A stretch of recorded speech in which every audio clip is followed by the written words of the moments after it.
Right now, this is Aqib Talib and Kay Adams talking about Brandon Aiyuk and his status in the league. Aiyuk is emerging. I think he's probably my top 3 receivers right now. If you get him with a real quarterback, he can go crazy. Brandon Aiyuk is your as a top 3 receiver?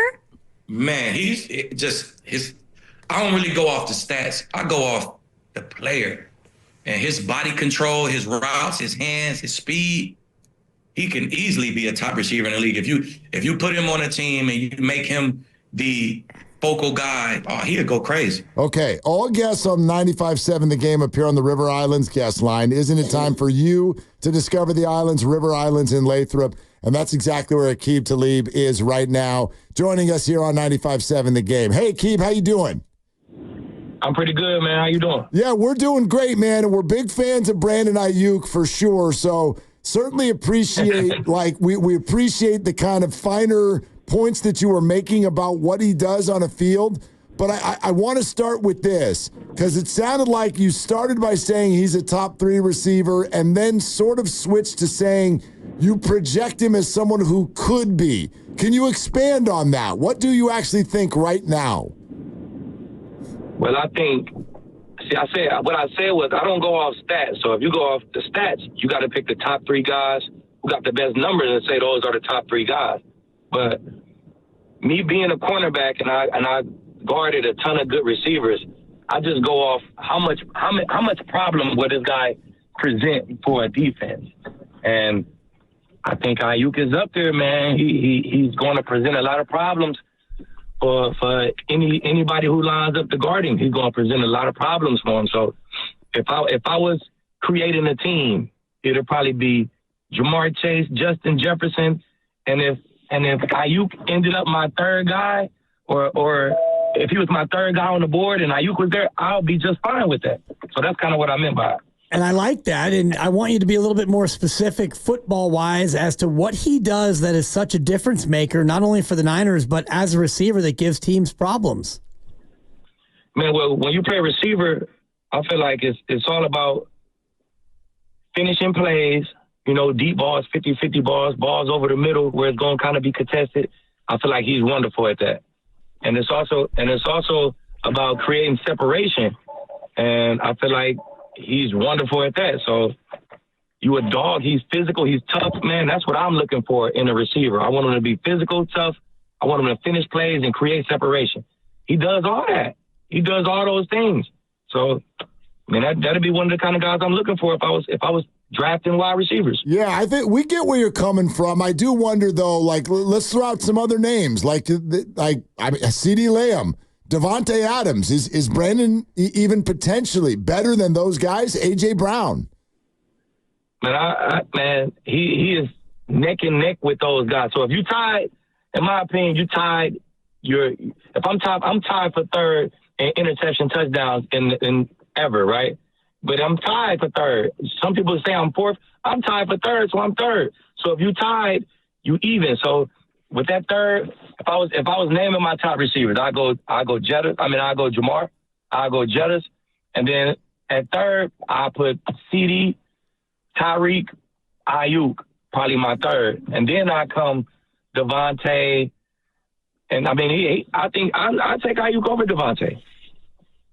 I like it, and I wonder. Interesting. His young energy is. Devontae not old yet, but he's getting in his days. He's older. You know what I'm saying? So I'm always take a younger guy over an older guy.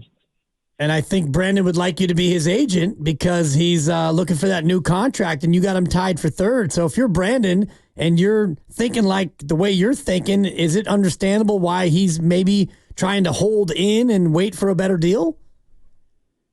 Hey. That's his decision. That's him and his agent, man. Hey, I don't really know that part, why he's waiting, and I don't really know the situation at all. I don't know what the offer is that's on the table. I don't know. So all I know is if I ended up with Aiyuk as the number 1 receiver on my team, I would be just fine with that. Aqib Talib is joining us here on Willard and Dibs. And Aqib, the other thing, and I don't know if you meant to sort of take the conversation here or not, which is why we wanted to ask. You're talking about Brandon, but part of the quote was, you put him with a real QB, and he would do great things. And so obviously that got our ears going. What are you saying about Brock Purdy there? I mean, with San Fran in general, I meant like real QB, like a pass first type of offense. You know what I'm saying? Like a Peyton Manning, Denver Broncos style of offense where he's going to get, Demaryius Thomas is going to get 150 balls thrown to him, 160 balls thrown to him. The Bills have a pass first offense. Diggs get 100. Diggs is the focal point of that offense. He's going to get 160 balls thrown to him. The Cowboys have a pass first offense. CeeDee Lamb is going to get 160 balls thrown to him. The Niners have a run first offense, and they got a bunch of guys, and they're going to spread the ball around. So the most targets you're going to get out there is about 90 to 100. So he's getting 60 to 70 less targets than a legit number one receiver. So that's what I mean. I ain't want to take nothing away from Purdy. Purdy's a hell of a player, and he's in a great system. And he's doing his part. All you can do is play the hand that you're dealt, and Purdy is doing an amazing job running that offense. But I think it's a lot of guys who you could put in that quarterback, and they'll be able to run that offense. And that offense was ranked number 32 out of 32 last year in pass attempts. So as a former cornerback, when you're going up against an offense like that, where it might be Brandon, it might be Debo, it could be McCaffrey, it could be Kittle, does that give you as a defender a lot more problem as far as, trying to figure out how to stop an offense that has so many weapons? Yeah, it definitely. I think that's where a lot of their success comes from, because you have to get ready for outside zone. That's hard enough to stop outside zone. So all the way to Thursday, you're going to be worried about outside zone. Then Thursday, Friday, Saturday, you're going to get ready for the weapons they have. And they got so many weapons, man. I think that's why they've been top in the NFC for the last 4 or 5 years. So it's definitely hard. It's definitely hard to get ready for an offense like that. Aqib, just kind of circling back to your comments about like the target share. I wonder what your perspective would be on what a receiver might rather do, because we were chopping that up a little bit. If you're Brandon Aiyuk, would you rather be on a team that gives you 50 more targets? However, it's not a great offense. They may not be a winning team. Or would you rather just kind of take what you're getting and stay with the 49ers? Man, you know how wideouts are. They wideouts, man. They want the 50 more targets, and they want the numbers, man. They wideouts. That's why they wideouts. That's what they bring to the table. A slightly selfish player who's going to be productive for the team. If he's not productive, you don't care what the score is. He's mad a little bit, and that's what you want. I want my receiver to want to help the team win. And that's what the good wide receivers do. Okay, I feel that. But have you watched the Receivers doc on Netflix at all, Aqib? Hey, I started it. Me and my son watching it, but he don't watch TV as much as me, so I kind of got to watch it slowly with him. I hear you. But the reason I ask is, like, I keep thinking of Davante Adams in this situation where someone who played on a great offense with a great quarterback, but then his eyes went elsewhere, and sure, college teammates with Derek Carr, but he's getting plenty of targets, second in the league. But it looked in the doc like he hates a lot of those targets because he's getting hurt and the team can't score points. You know what I mean? Hey, I know what they make it. The editing and the production is great, but I promise you, if we could freeway Davante right now, he would tell you, oh, he loved the 155 or 160 targets he got last year. He'd love them. He wouldn't have it no other way, man. That's the nature of wideouts, man. They want the ball, and they want to help the team win. And if they're not, then you see the results of it is like the show receivers with, you know what I'm saying? What they showed from Davante Adams, that'll be the result. If it's not positive, you take a couple of those throws and let Garoppolo put them on the money, man, it'll be a totally different show. So that's just the nature of receivers, man. They're going to get mad when it's bad, and they're going to be very glad when it's good.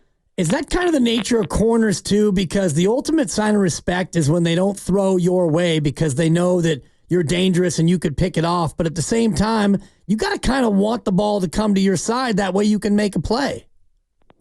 Of course. You always want the ball to come to your side. But like you said, if they're not throwing it to my side, I'm totally fine with that too, because I get patted on the back having the least amount of targets thrown at me. That's just a sign of respect. So at corner, man, it's either way. If you throw the ball at me, I'm going to make you pay. And if you don't throw the ball at me, I'm still going to get applauded for that. So corner is a little bit different. Man. It's a little bit different than receiver. And the ultimate sign of respect is to make it into Canton and the Hall of Fame. And I know you're a first-time eligible this year. Is that something you've thought about seeing that bust and getting that gold jacket in Canton maybe? Man, of course. You always think about it, man. You play your career, and once you start making Pro Bowls and All Pros and being top in the category or top in some type of stat, of course you're going to think about it, man. But, you know, it is what it is. You have no control over it, you know. So, hey, all you can do is go on shows and radio shows and lobby for yourself. So, hey, that's all you can do. Well, there it is. There it is. Done. Lobby away, yeah. Aqib, thank you so much for hopping on, man. We appreciate you. Thank you, guys. Y'all take care. All right, you too. Aqib Talib.